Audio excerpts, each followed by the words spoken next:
سورۃ اللیل، بسم اللہ الرحمن الرحیم۔ واللیل اذا یغشی والنہار اذا تجلی وما خلق الذکر والانثی ان سعیکم لشتی فاما من اعطی واتقی وصدق بالحسنی فسنیسرہ للیسری۔ قسم ہے رات کی جبکہ وہ چھا جائے۔ ایک ایک کر کے یہاں دیکھتے جاتے ہیں۔ یعنی سب سے پہلے رات کی قسم کھائی گئی کہ یعنی جب رات افق پر چھا جائے، جس سے دن کی روشنی ختم ہو جائے، اندھیرا ہو جائے، اور دن کی جبکہ وہ روشن ہو۔ اگلی جو قسم ہے وہ یہ کہ رات کا اندھیرا جب ختم ہوتا ہے تو دن کا اجالا پھیل جاتا ہے، اور اس ذات کی جس نے نر و مادہ کو پیدا کیا۔ تیسری قسم انسان کی ایسے انسان کی اللہ نے کھائی جو کہ جینڈر میں ڈیوائیڈڈ ہے، یعنی ایک مرد ہے اور ایک عورت ہے، فیمیل اور میل، اس کی بھی اللہ نے قسم کھائی۔ حقیقت یہ کہ تم لوگوں کی کوششیں مختلف قسم کی۔ قسم کھا کے کس بات پہ اللہ نے کھائی؟ کہ حقیقت بات یہ ہے کہ تم میں سے ہر شخص ایک مختلف ٹارگٹ کے تحت اپنی زندگی گزار رہا ہے۔ یعنی ہم اپنی اگر بات کریں تو ہم سب کے ایفرٹس، ہم سب کی کیپیبلٹیز، ہم سب کی ایبلٹیز الگ کاموں میں لگ رہے ہیں، الگ الگ طریقے سے ہم اپنی زندگی گزار رہے ہیں، ٹھیک ہے۔ اور اگر ہم اوور آل دیکھیں معاشرے میں تو بھی لوگوں کے ایفرٹس کسی کے برائی میں لگ رہے ہیں، کسی کے بھلائی میں لگ رہے ہیں۔ کوئی ایک طرف آپ دیکھیں نا، کوئی اپنے اس کے اوپر واٹس ایپ کے اوپر اپنے لیکچر ٹیپ کرا رہا ہے، قرآنی لیکچر ٹیپ کرا رہا ہے، ٹھیک ہے، کوئی سیریز اپنی ٹیپ کرا رہا ہے تقویٰ کے اوپر، اور ایک طرف جو ہے کوئی مووی کے لیے اور فلم کے لیے اور ڈراموں کے لیے اور کنسرٹ کے لیے محنت کر رہا ہے، وہ اپنی ایبلٹی، اپنا پسینہ، اپنا ایفرٹ وہاں گرا رہا ہے۔ تو ہے نا، سب کی الگ الگ کوششیں، الگ الگ محور ہیں۔ تو پتہ کیا چلا کہ مراد یہاں پہ یہ ہے کہ کوششوں کے حساب سے پھر انجام ہے۔ جو کہیں کوئی اچھے کام کر رہا ہے، کوئی اپنی کوشش سے دائمی راحت کا سامان کر رہا ہے، جنت خرید رہا ہے۔ ایوری ڈے ہم سودا کر رہے ہیں اللہ سے نا، خرید و فروخت کر رہے ہیں۔ کوئی جو ہے وہ اپنی برائیوں سے، گناہوں سے، فسق سے، فجور سے، اللہ کی نافرمانی سے، اللہ تعالیٰ کی ناراضگی کے ساتھ اور اللہ کا غضب مول لے کر دائمی عذاب خرید رہے ہیں۔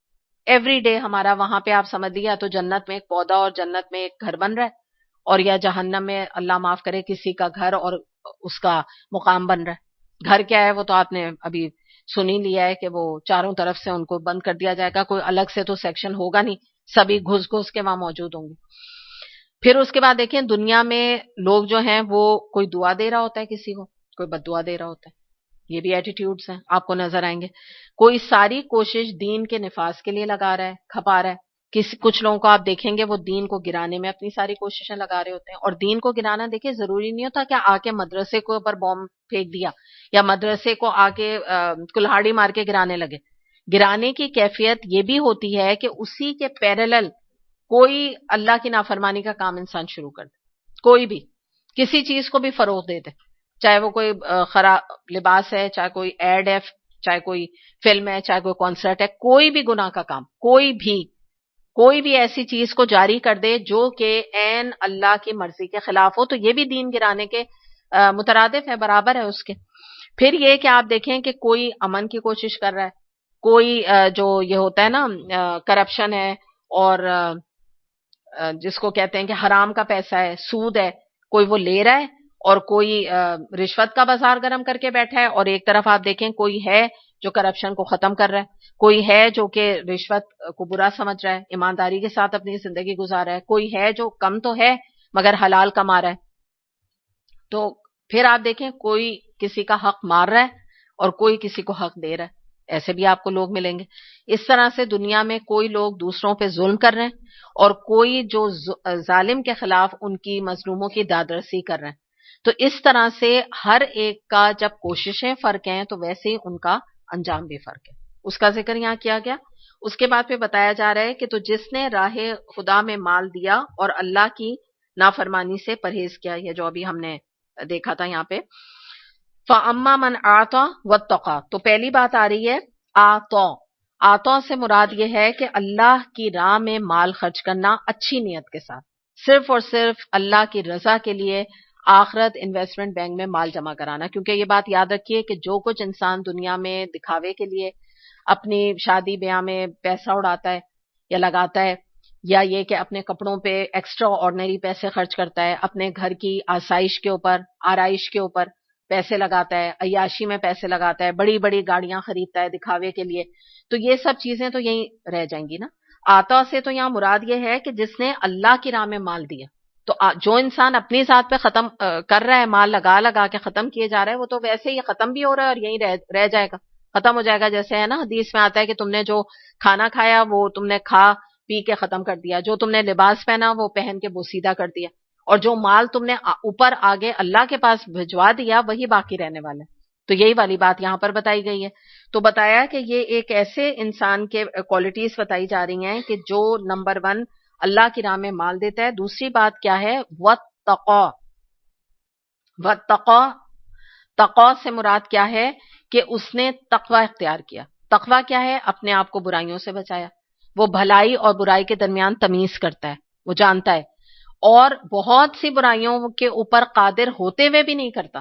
پیسہ ہے، جوانی بھی ہے، لیکن اس کے باوجود ریسورسز بھی ہیں، کانٹیکٹس بھی بڑے بڑے ہیں، خوبصورتی بھی ہے، خوبصورتی ہونے کے باوجود حجاب کیا، ماڈل نہیں بن گئی، ایکٹریس نہیں بن گئی. اس کے علاوہ یہ کہ اتنا پیسہ ہے کہ اڑائے اس سے تبذیر میں، معصیت میں لگائے، بار بنائے شراب کا، جو مرضی بھی کرے. نہیں کیا اس نے، قادر تھا لیکن نہیں کیا. اس کے علاوہ یہ کہ بہت ساری چیزوں میں جس کو کہتے ہیں نا کہ اس کا اپنے نفس کے خلاف بھی جا کے کیا، معاشرے کی بھی باتیں اس نے برداشت کی. تو یہ تمام چیزوں کا مجموعہ جب بنتا ہے تو دراصل ایک متقی انسان کی پرسنالٹی سامنے آتی ہے، جس کا ذکر یہاں کیا گیا کہ یہ وہ شخص ہے جس نے اللہ کی نافرمانی سے پرہیز کیا. اور پھر کیا کیا؟ بھلائی کو سچ مانا. بڑی پیاری بات ہے، وَصَدَّقَ بِالْحُسْنَى. تیسرا کام اس آدمی نے کیا کیا کہ بھلائی کی تصدیق کی. بھلائی کی تصدیق کیا ہے؟ کفر ہے، شرک ہے، بدعات ہیں، ان کو چھوڑ کر اس نے کس کی تصدیق کی؟ توحید کی، سنت رسول صلی اللہ علیہ وسلم کی تصدیق کی. اللہ کا ہر حکم جو قرآن میں آتا ہے اس نے تصدیق کی.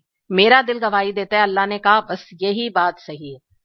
ایسا شخص جب قرآن پڑھتا ہے ہر آیت کی تصدیق کرتا ہے. جیسے نہیں بعض دفعہ لوگ قرآن پڑھتے ہیں کہتے ہیں سبحان اللہ، الحمدللہ، اللہ نے کیا بات فرمائی، کتنی پیاری بات ہے. تو یہ بھی تصدیق کرنے کا ایک انداز ہے.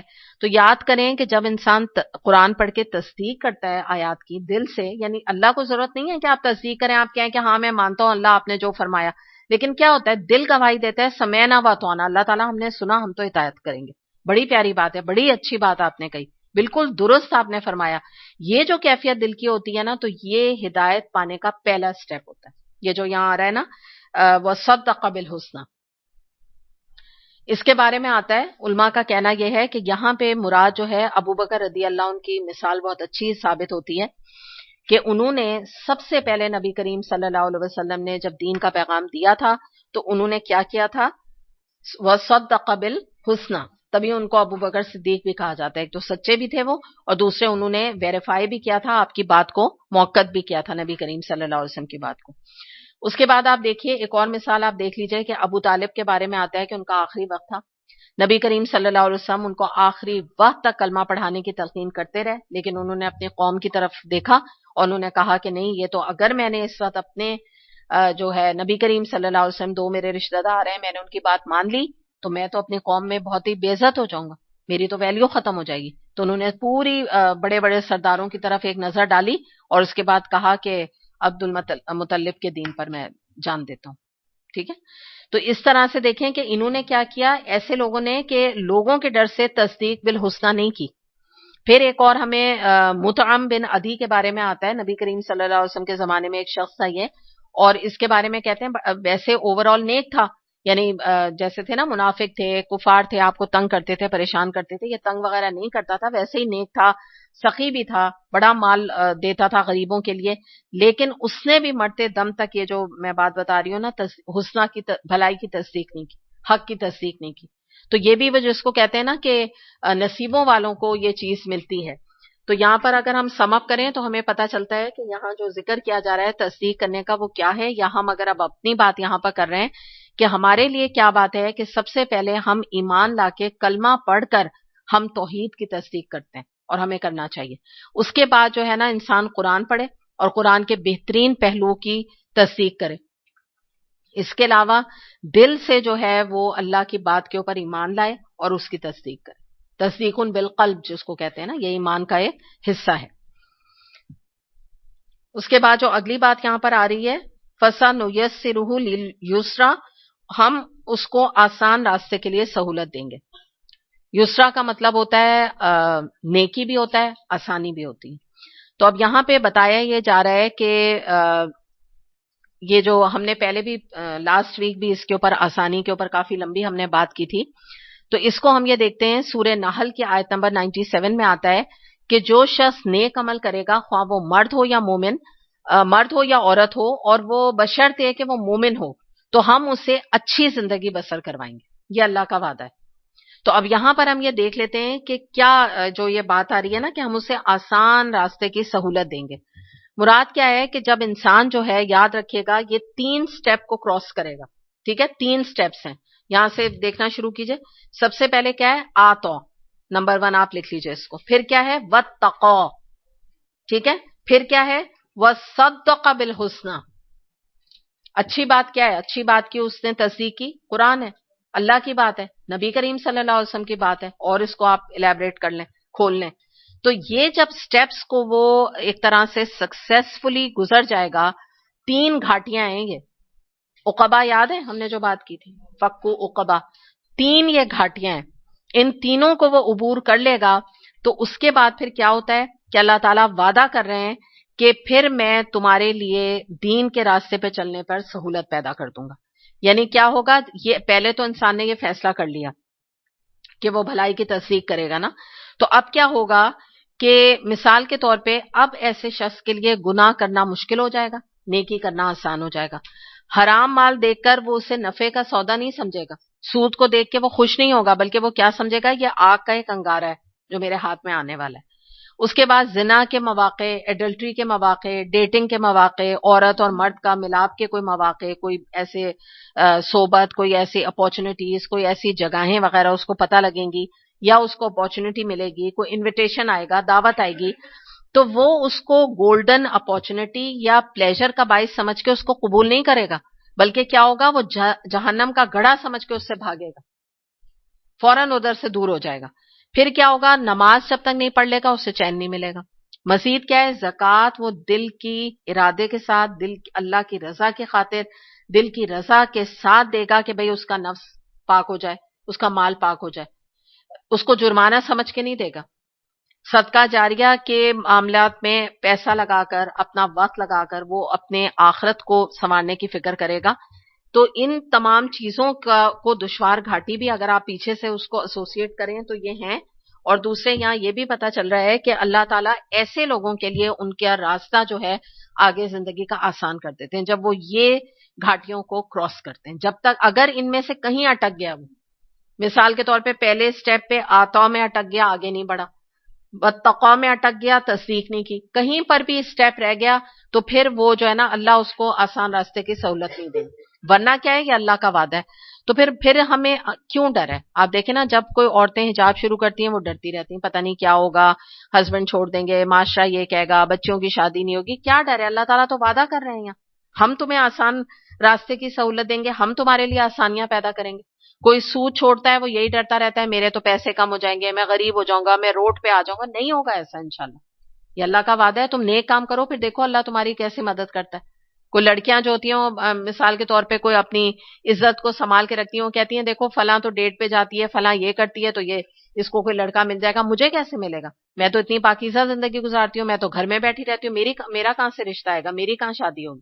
تو اللہ تعالیٰ یہاں کیا بتا رہے ہیں؟ ہم اسے آسان راستے کی سہولت دیں گے، ہم اس کے لیے نیکیاں کرنا آسان کر دیں گے، آگے بھی راستے اس کی زندگی کے بھی آسان کر دیں گے. ایکچولی تو یہاں بات یہی ہے کہ اللہ تعالیٰ نیکیوں کا راستہ جو دوسرے شخص کو امپاسبل لگے گا، ایک متقی انسان کے لیے وہ کام کو پاسبل بنا دیں گے.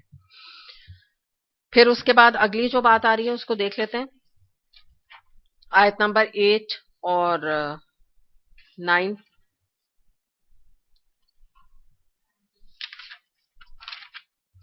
وَأَمَّا مَن بَخِلَ وَاسْتَغْنَى وَكَذَّبَ بِالْحُسْنَى، اور جس نے بخل کیا اور اپنے اللہ سے بے نیازی برتی اور بھلائی کو جھٹلایا.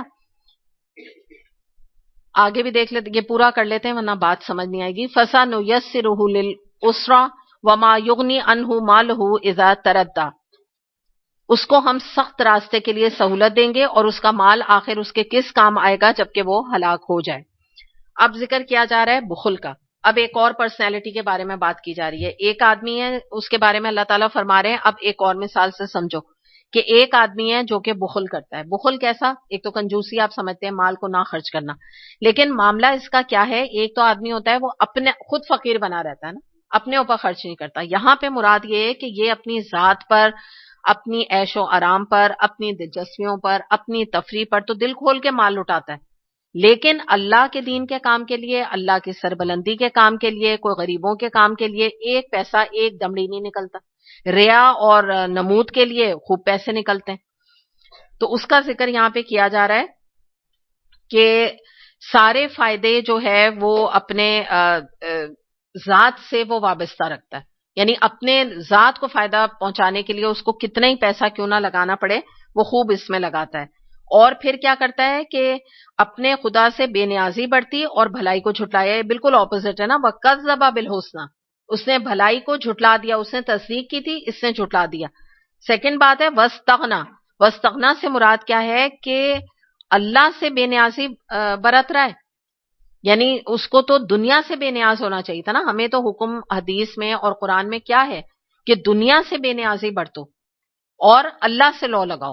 اس نے کیا کیا کہ دنیا کی محبت میں گرفتار ہے, دنیا کے لیے کوشش ہے, دنیا کے لیے دنیا اس کا محور ہے, اس کا پیوٹ ہے, اور معاملہ کیا ہے کہ اللہ سے بے پرواہ ہے, اللہ اس سے راضی ہے, ناراض ہے, ہی ڈزنٹ کیئر. رفتہ رفتہ اس کا مزاج ایسا ہو جاتا ہے کہ نیکیوں کی طرف اس کو دھیان ہی نہیں, بے نیاز ہے. یہاں لکھا ہوا ہے نا وَاسْتَغْنَىٰ, بے نیاز ہے بالکل, نیکی کرنے کا دل ہی نہیں چاہتا, نیکی سے نفرت ہے رادر. جہنم میں جانے والے جو اعمال ہیں وہ اس کو اٹریکٹیو لگتے ہیں. اور آپ دیکھیں کہ پھر اللہ تعالیٰ کیا یہاں فرما رہے ہیں, ہم اس کو سخت راستے کی طرف سہولت دیں گے. کیوں؟ کیونکہ اوپر پھر چلے جائیے وَكَذَّبَ بِالْحُسْنَىٰ, ادھر اس نے تصدیق کی تھی بھلائی کی پیچھے, اور یہاں پر یہ جو شخص ہے یہ جھٹلا رہا ہے بھلائی کو. تو اللہ تعالیٰ نے فرمایا کہ ٹھیک ہے, جب یہ بھلائی کو جھٹلائے گا, قرآن کو جھٹلائے گا, اللہ کے احکامات کو جھٹلائے گا, ان کی تکذیب کرے گا, تو ہم کیا کریں گے کہ ہم اس کو سخت راستے کی طرف سہولت دیں گے. اب اس کو بھی سمجھ لیجئے سخت راستہ کیا ہے. سخت راستہ یہ ہے کہ جیسا وہ چاہے گا ویسے ہی اللہ تعالیٰ اس کو بھلائی کے راستے پر چلنے کی توفیق اس سے سلب کر لیں گے, توفیق اس سے چھین لیں گے. اب کیا ہوگا کہ اس کو وہی اسباب, ریسورسز فراہم کیے جائیں گے کہ جن سے کہ وہ گناہ کے کام کرے. مثال کے طور پہ اب بدی اس کے لیے آسان ہو جائے گی, نیکی کرنا اس کے لیے ڈیفیکلٹ ہو جائے گا. مثال کے طور پر کچھ میں دلائل اس میں سے آیات سے آپ کو دے دیتی ہوں تو آپ کو بات اور اچھی سمجھ آئے گی. یہ ہے سورہ الانعام آیت نمبر 125. جیسے میں نے شرح صدر کا بتایا تھا نا, دل کا کھلنا, تو اس کا بالکل اپوزٹ یہاں پر ہے بات. جسے اللہ ہدایت بخشنے کا ارادہ کرتا ہے, جسے اللہ تعالیٰ ہدایت نہیں بخشنے کا ارادہ کرتا ہے, اس کے سینے کو تنگ کر دیتا ہے, اور وہ ایسا بھجتا ہے کہ اسلام کا تصور کرتے ہی اسے یوں محسوس ہوتا ہے جیسے اس کی روح آسمان کی طرف پرواز کری. یعنی جب وہ کوئی اللہ کی بات سنتا ہے تو کیا ہوتا ہے, اس کا دل تنگ ہوتا ہے, بھجنے لگتا ہے, بوجھ پڑنے لگتا ہے. تو یہ کیفیت ہو گئی. یہ کیا ہوا؟ اب پڑھیے آپ, ہم اسے سخت راستے کی سہولت دیں گے.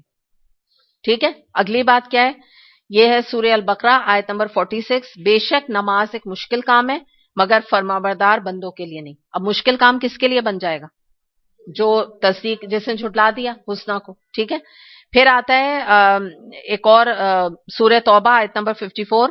منافقین نماز کی طرف آتے ہیں تو کس مساتے ہوئے آتے ہیں اور اللہ کی راہ میں بادل نہ خواستہ خرچ کرتے ہیں.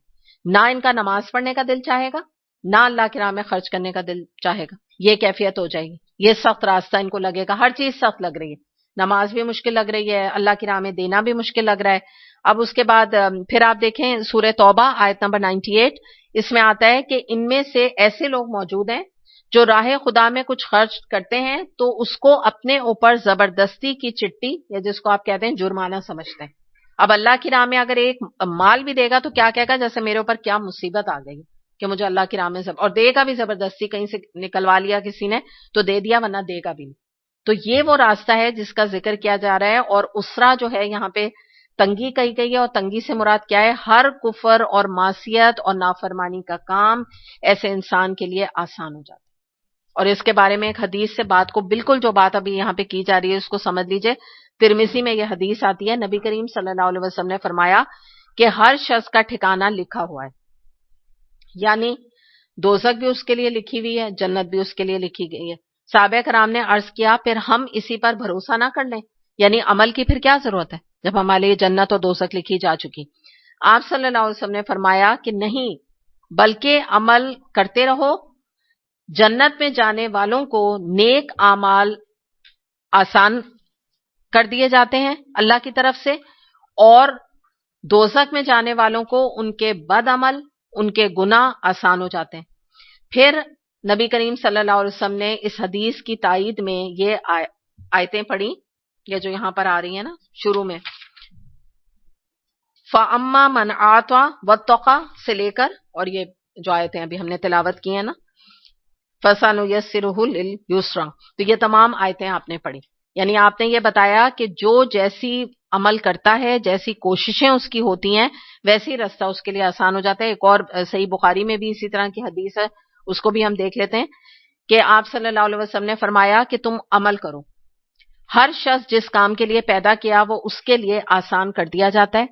جو اہل سعادت میں سے ہوتا ہے اللہ تعالیٰ اسے نیک کاموں کی توفیق دیتا ہے، اور جو بدقسمتوں میں سے ہوتا ہے اور بدبخت لوگوں میں سے ہوتا ہے، یعنی بدبخت اس سینس میں کہا گنہگار ہے نا، اللہ کی نافرمانی کر رہا ہے تو بدبخت ہے. تو جو بدبختوں میں سے ہوتا ہے اس کے لیے بدبختی کے اور برے کام اس کے لیے آسان کر دیے جاتے ہیں. تقریباً وہی چیز معنی ہیں جو میں نے اوپر والی حدیث میں آپ کو بتائے تھے. آگے دیکھتے ہیں آیت نمبر 11 اینڈ 12 11 12 13.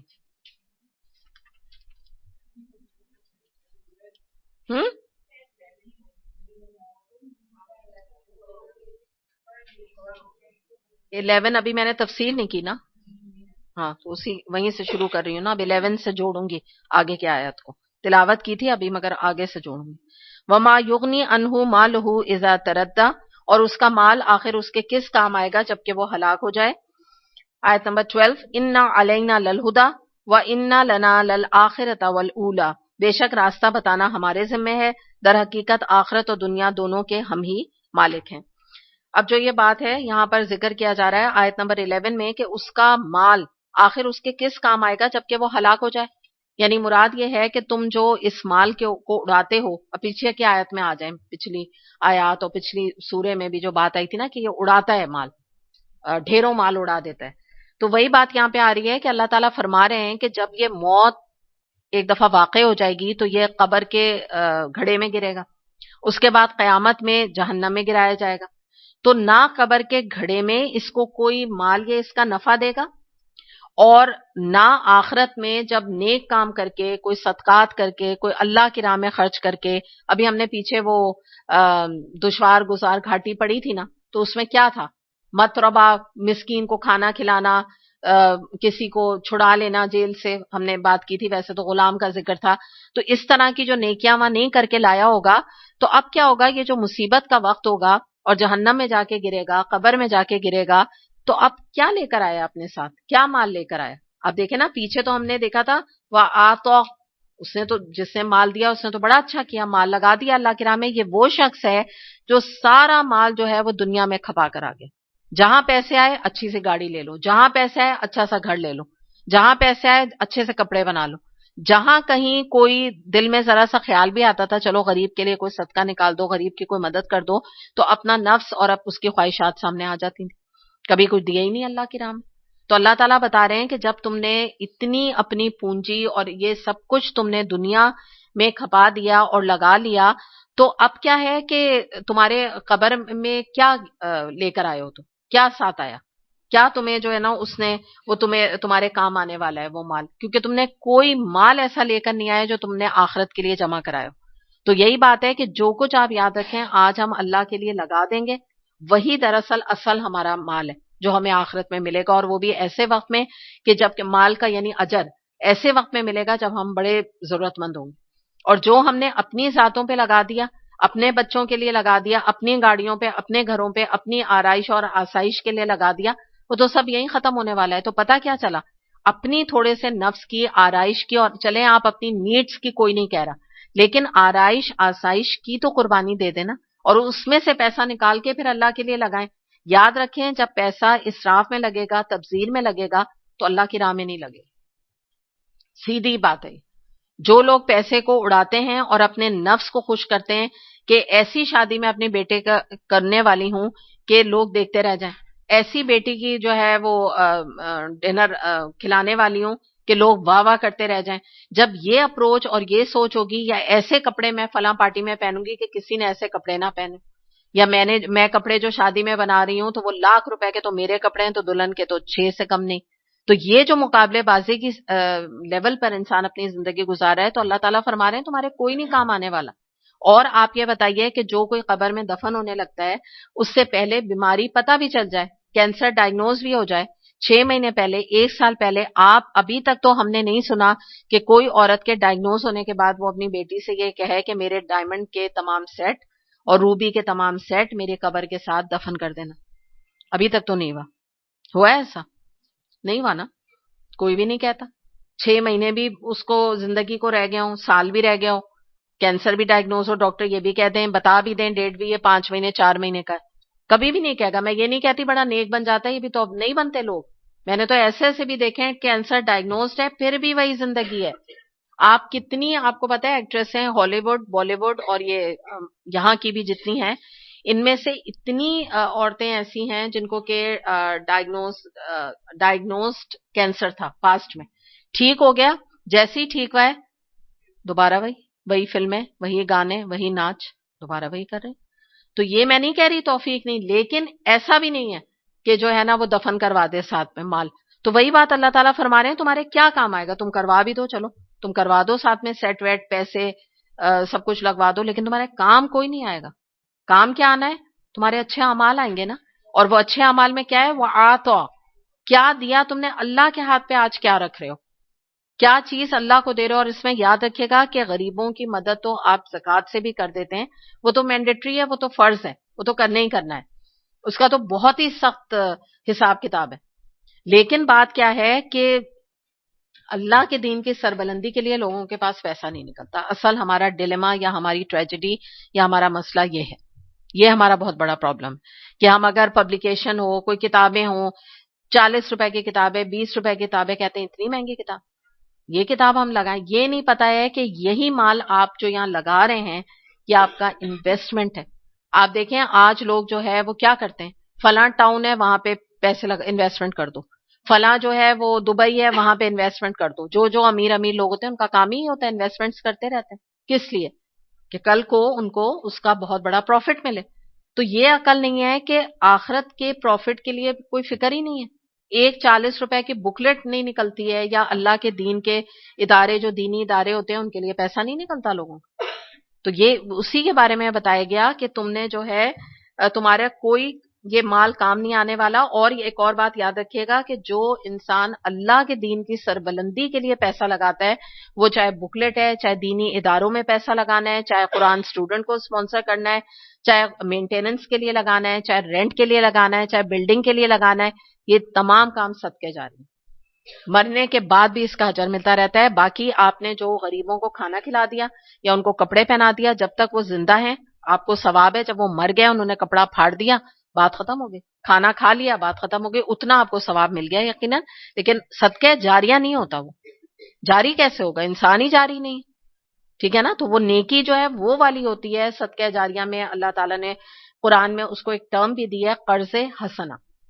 اللہ تعالیٰ اس کو قرض تصور کرتے ہیں کہ تم مجھے دو یہ پیسہ، یعنی میرے دین کے کام میں لگاؤ، میں تمہیں ریٹرن کروں گا قیامت کے دن، یا شاید دنیا میں اللہ تعالیٰ دے دے. چلیں یہ ہو گیا. آگے دیکھتے ہیں آیت نمبر 12 جو ہم نے کی تھی، اس کو اب دیکھ لیتے ہیں. انا علینا للہدا، بے شک راستہ بتانا ہمارے ذمہ. بڑی پیاری بات ہے. اللہ تعالیٰ یہاں فرما رہے ہیں کہ دیکھو تم اپنے دل میں ہدایت کی طلب پیدا تو کرو نا. پہلا کام تمہارا ہے. ٹھیک ہے، پہلے تمہیں طلب پیدا کرنی ہے.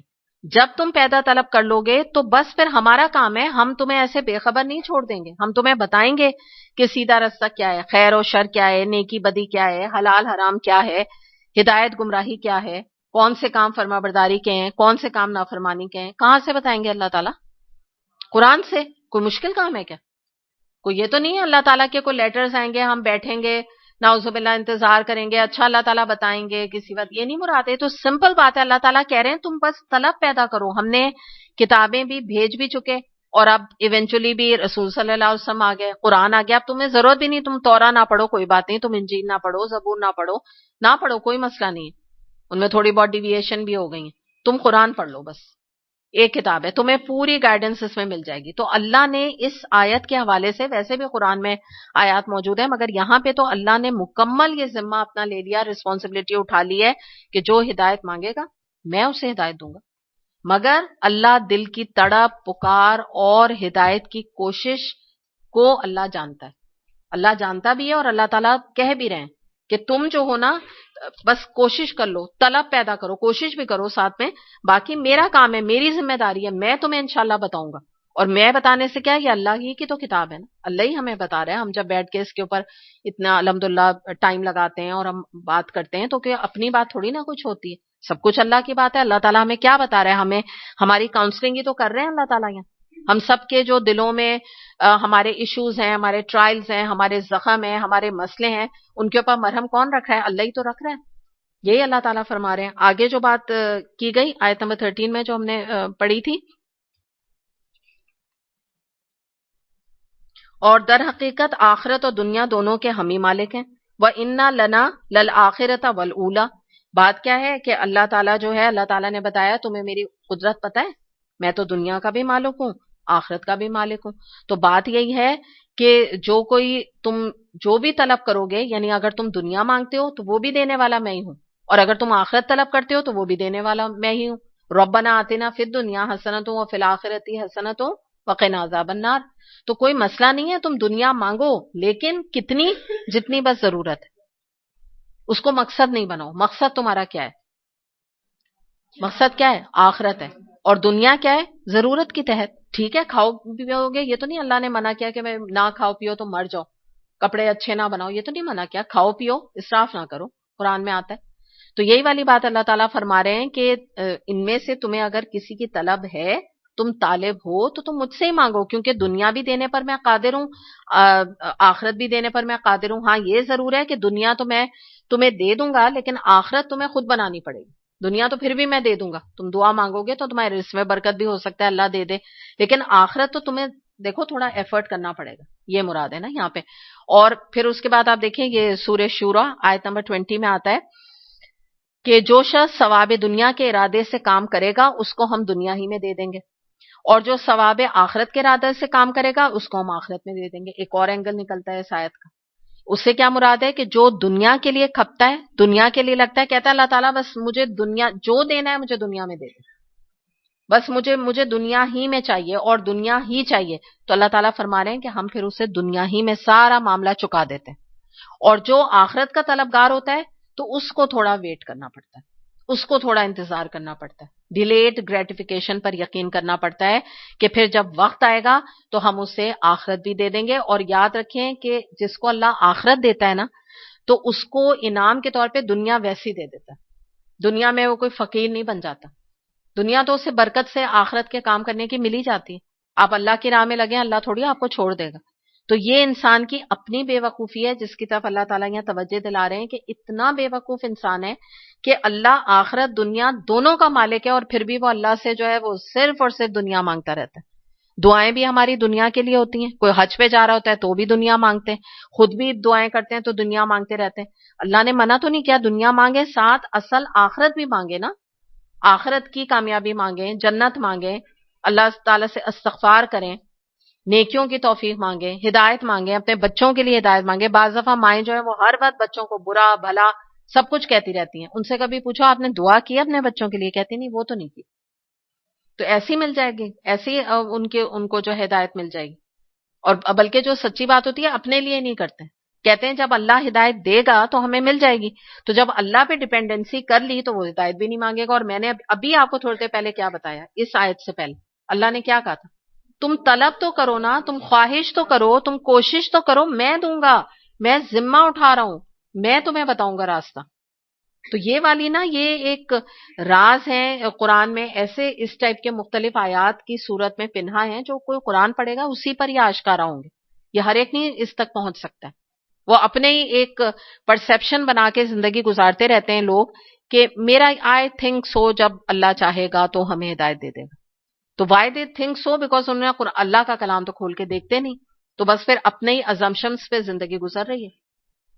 واٹ ایور جو بھی ان کے فیلنگس ہیں, ان کے دماغ میں باتیں آتی ہیں, اسی کے حساب سے وہ اپنی زندگی گزارتے ہیں. اور آپ کو پتہ ہے انسان تو درست بھی فیصلے کرتا ہے, غلط بھی کر سکتا ہے. وہ کون سا پرفیکشن کے لیول پہ کوئی آدمی دنیا میں موجود ہے؟ اللہ کی جو بات ہے اور اللہ کے جو فیصلے ہیں اور اللہ کا جو کلام ہے وہ تو پرفیکٹ ہے. اس کی تو جو بات ہے وہ پرفیکٹ, آپ اس پہ عمل کریں گے, آپ کا کبھی نقصان نہیں ہوگا, نہ دنیا کا نہ آخرت کا. چلیں آگے چلتے ہیں. آیت نمبر 14 سے لے کر اور اینڈ تک دیکھ لیتے ہیں, یا میں دیکھتی ہوں ابھی کس طرح چلتے ہیں, تھوڑا شروع کرتے ہیں. فَأَنذَرْتُكُمْ نَارًا تَلَظَّىٰ لَا يَصْلَاهَا إِلَّا الْأَشْقَى الَّذِي كَذَّبَ وَتَوَلَّىٰ وَسَيُجَنَّبُهُ الْأَتْقَى الَّذِي يُؤْتِي مَالَهُ يَتَزَكَّىٰ وَمَا لِأَحَدٍ عِندَهُ مِن نِّعْمَةٍ تُجْزَىٰ إِلَّا ابْتِغَاءَ وَجْهِ رَبِّهِ الْأَعْلَىٰ وَلَسَوْفَ يَرْضَىٰ. پس میں نے تم کو خبردار کر دیا ہے کہ بھڑکتی ہوئی آگ سے اس میں نہیں جھلسے گا مگر وہ انتہائی بدبخت جس نے جھٹلایا اور منہ پھیرا, اور اس سے دور رکھا جائے گا وہ نہایت متقی جو پاکیزہ ہونے کی خاطر اپنا مال دیتا ہے. اس پر کسی کا کوئی احسان نہیں جس کا بدلہ اسے دینا ہو, وہ تو صرف اپنے رب برتر کی رضا جوئی کے لیے یہ کام کرتا ہے, اور ضرور وہ اس سے خوش ہوگا. ایک ایک کر کے دیکھتے جاتے ہیں. آیت نمبر پہلے 14 اور 15 دیکھ لیتے ہیں کہ جو یہ ذکر کیا جا رہا ہے یہاں پہ کہ ہم نے تمہیں خبردار کر دیا بھڑکتی ہوئی آگ سے, اس میں نہیں جھلسے گا مگر نہایت بدبخت. تو میں نے آپ کو ابھی بھی بتایا تھا کہ بدبخت یہاں مراد یہ ہے کہ جو کہ گناہ کا انبار لے کے اللہ کے سامنے حاضر ہو جائے. اتنا اللہ کی مغفرت دنیا میں موجود تھی, اتنا معافی کے استغفار کے مواقع موجود تھے, اپارچونٹیز موجود تھیں, اس کے باوجود وہ ایسی حالت میں اللہ کے پاس پہنچ گیا تہہ دامن. تو اس سے زیادہ آپ خود بھی سمجھے نا کہ کتنا بد نصیب انسان ہے. اور دوسری بات کیا پتہ چل رہی ہے اس کے بارے میں کہ اس نے جھٹلایا اور منہ پھیرا. یعنی کیا پتہ چل رہا ہے کہ اس نے اللہ کی اور رسول صلی اللہ علیہ وسلم کی تکذیب بھی کی.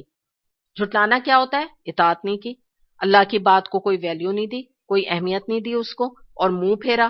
تو کیا بات بتائی جا رہی ہے کہ وہ جھلسے گا ایسا شخص. اس کے بارے میں بخاری میں حدیث آتی ہے, نعمان بن بشر رضی اللہ عنہ سے روایت ہے, نبی کریم صلی اللہ علیہ وسلم نے فرمایا کہ سب سے کم تر عذاب قیامت کے دن اس کو ہوگا جس کے دونوں تلووں میں 2 انگارے رکھے جائیں گے اور اس کو آگ کی 2 جوتیاں پہنائی جائیں گی جس سے اس کا دماغ ابلتا رہے گا, کانسٹنٹلی ابلتا رہے گا. تو وہی ذکر کیا جا رہا ہے کہ وہ جھلسے گا. اور پھر یہ بتائی جا رہی ہے بات یہاں پر اگلی, ایک تو تھوڑا سا اس کو یہاں پر ہم یہ دیکھ لیتے ہیں, یہ جو ورڈ یہاں پر آ رہا ہے نا تلزا, یہ جو ہے نا یہ تھا آیت نمبر 14 میں نارن تلزا. تو تلزا سے مراد یہ ہے روشن انگارہ, یہ جو ہے نا کہ یہ اس میں جھلسے گا. تو اس کے بارے میں کہتے ہیں تلزا جو ہے وہ جہنم کا کوئی خاص درجہ ہے یا کوئی خاص طبقہ ہے جو کہ بہت ہی بدبخت, یا آپ کہہ لیجئے ہارڈ کور کرمنل, ہم دنیا میں نہیں کہتے, ان کے لیے مخصوص ہے جس میں کہ وہ داخل کیا جائیں گے.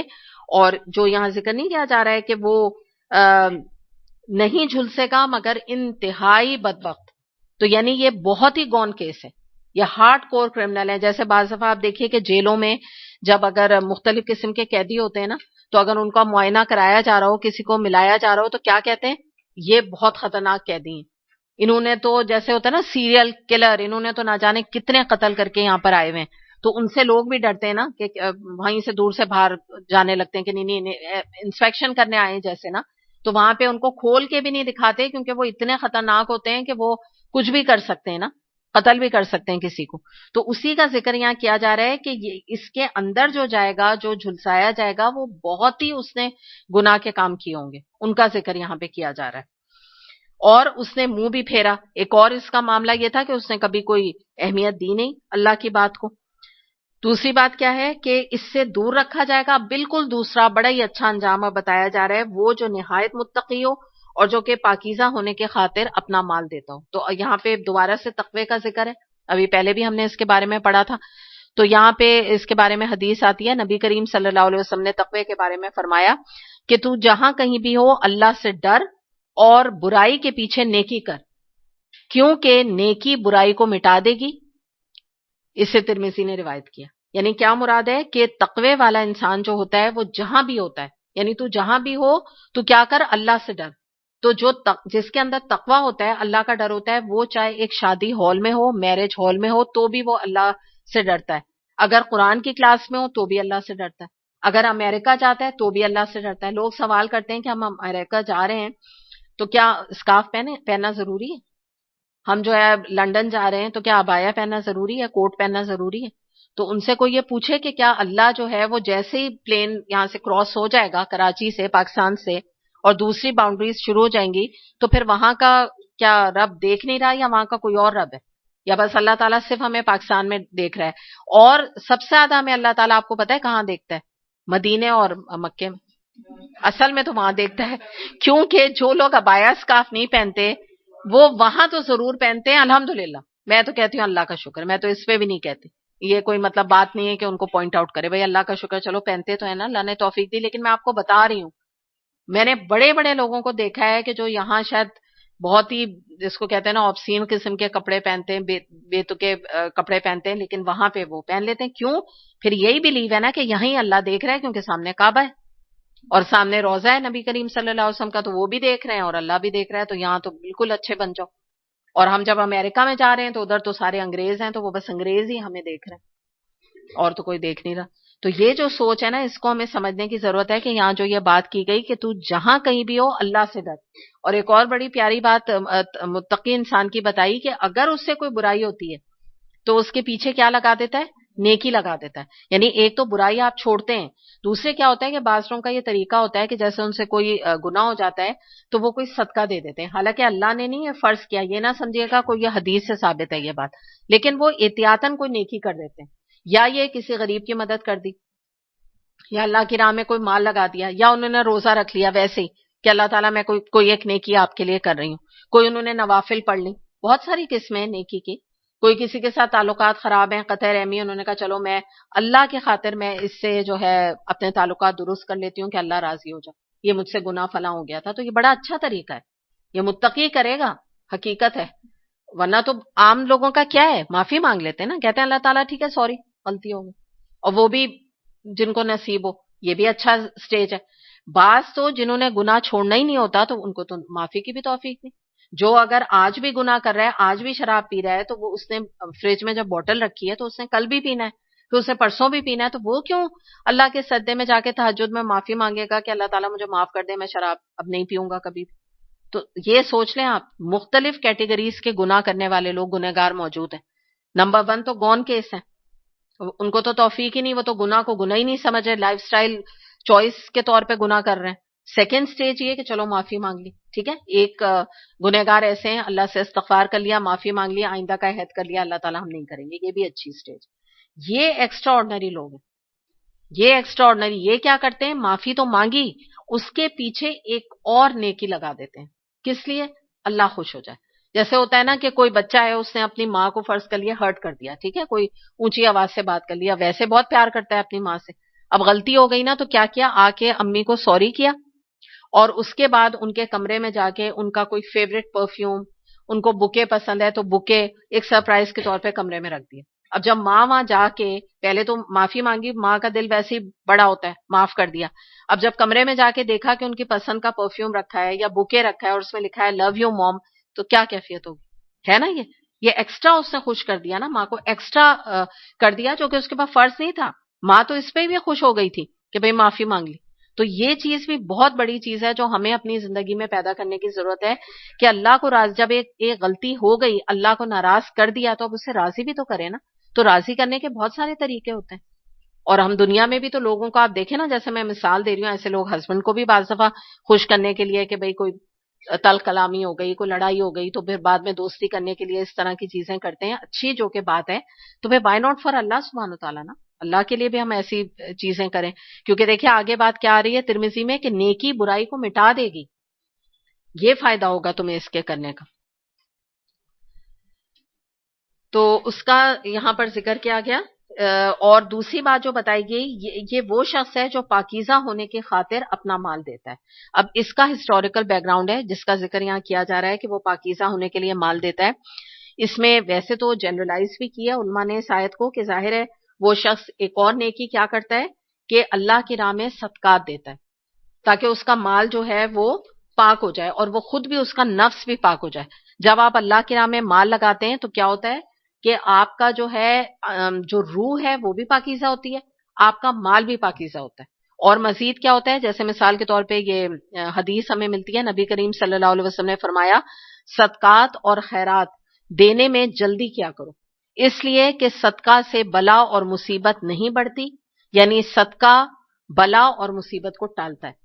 تو کیا یہاں بتایا گیا ہمیں جلدی کیا کرو، یعنی ابھی اللہ نہ کرے کوئی مصیبت نہیں بھی آئی ہے تم صدقہ کرو، اور اللہ نہ کرے اگر آ گئی اور ٹلی نہیں تب بھی کیا کرو، صدقہ کر دو، ویٹ نہیں کرو. وہ نظر کا یاد رکھیں، نظریں نہ مانو کہ میں جو نا جب میرا بیٹا ٹھیک ہوگا، بیماری درست ہوگی، تب میں اللہ تعالیٰ 2 روزے رکھوں گی، تب میں فقیر کو کھانا 10 کو کھلاؤں گی. نہیں، کیا کرو ابھی. اچھے نمبر 1 سٹیپ اس کا کیا ہے، اچھے حالات ہیں، بڑا اچھا آج کل معاملہ اللہ کے احسان سے چل رہا ہے، کوئی آزمائش، اس وقت کھانا کھلاؤ، اس وقت جو ہے نا روزے رکھ لو، اس وقت ایکسٹرا نوافل پڑھ لو اللہ کو راضی کرنے کے لیے، اللہ کی راہ میں مال لگا دو. یہاں تو مال کا ذکر ہے اس وقت، اگر بالکل آیت سے ریلیٹ کریں. سیکنڈ سٹیج کیا ہے، بیماری آئی، تکلیف آئی، بلا آئی، ابھی تم صدقہ نکال دو، ابھی دے دو بس. یہ نہ دیکھو اس کا اینڈ کیا ہوگا، اللہ مالک ہے. ٹھیک ہے نا. تو یہ اس کا ذکر یہاں پہ کیا گیا. اور دوسری بات یہاں پہ کہا جاتا ہے کہ یہ جو والی آیت ہے، یہ اس کے بارے میں کچھ علماء کا کہنا ہے کہ یہ ابو بکر رضی اللہ عنہ کے بارے میں بھی ہے، شان نزول میں آتا ہے. عبداللہ بن زبیر رضی اللہ عنہ نے روایت نقل کی ہے کہ ابو بکر رضی اللہ عنہ کو اس طرح وہ غریبوں پہ اور لونڈیوں پہ مال لٹایا کرتے تھے اور ان کو آزاد کیا کرتے تھے اور بہت زیادہ پیسے دے کے ان کو ایک طرح سے چھڑاتے تھے، اور بہت اس زمانے میں بڑا زیادہ اماؤنٹ دینا پڑتا تھا. تو ان کے والد نے ایک دفعہ ابو بکر رضی اللہ عنہ سے کہا کہ بیٹا میں دیکھ رہا ہوں کہ تم کمزور لوگوں کو آزاد کر رہے ہو، اگر تم مضبوط نوجوانوں کو آزادی پر یہ پیسہ لگاؤ تو وہ تمہارے قوت بازو بنیں گے. تو اس پر ابو بکر رضی اللہ عنہ نے ان سے کہا کہ ابا جان، میں وہ اجر چاہتا ہوں جو اللہ کیا ہے، یعنی کیا مراد ہے، میں اللہ سے بہترین اجر چاہتا ہوں. کس لیے؟ کوئی مطلب کے لیے نہیں. کیوں میں نے یہ بات کی، آگے یہ جو بات آ رہی ہے اس کو اینڈ ہو رہا ہے، تھوڑا سا ہم دیکھ لیں کہ دیکھیں یہ جو بات ہے نا کہ وہ اس پر کسی کا کوئی احسان نہیں جس کا بدلہ اسے دینا ہو، وہ تو اپنے رب برتر کی رضا جوئی کے لیے کام کرتا ہے. یعنی ابو بکر رضی اللہ عنہ کا کوئی بدلہ تو نہیں کسی سے تھا، جتنے وہ کوئی غریب اور بالکل کمزور غلام آزاد کر رہے تھے نا، تو مطلب کسی بدلے کے لیے وہ یہ کام نہیں کر رہے تھے. تو ایسی ہمیں بھی یہاں پہ سبق اس حوالے سے ملتا ہے کہ ہم بھی جب بھی اللہ کی راہ میں مال خرچ کریں تو کسی بدلے کی خاطر نہ کریں، اس لیے نہ کریں کہ فلاں نے ہم پہ احسان کیا تو ہم اس پہ احسان کریں، بلکہ جس نے کبھی ہم پہ احسان نہیں کیا، کبھی ہمارے ساتھ کوئی اچھا نہیں کیا، اس کے اوپر زیادہ کریں. قرآن میں سورہ دہر آیت نمبر 9 میں آتا ہے، ہم تمہیں صرف اللہ کی رضا کے لیے کھلاتے ہیں، ہم تم سے کوئی بدلہ چاہتے ہیں نہ شکریہ. یہ نیک لوگ مومن کہتے تھے. ٹھیک ہے، یہ مومن کا یہ جملہ ہے کہ جب کسی کو کھانا کھلائے، کسی کے ساتھ اچھا کرے، بدلے کی خاطر نہ کرے، تعریف کے لیے نہ کرے، اس لیے نہ کرے انہوں نے احسان کیا تو میں بھی احسان کروں گی، اگر انہوں نے نہیں کیا تو میں بھی نہیں کروں، بدلے پہ نہیں نیکیاں کرنی.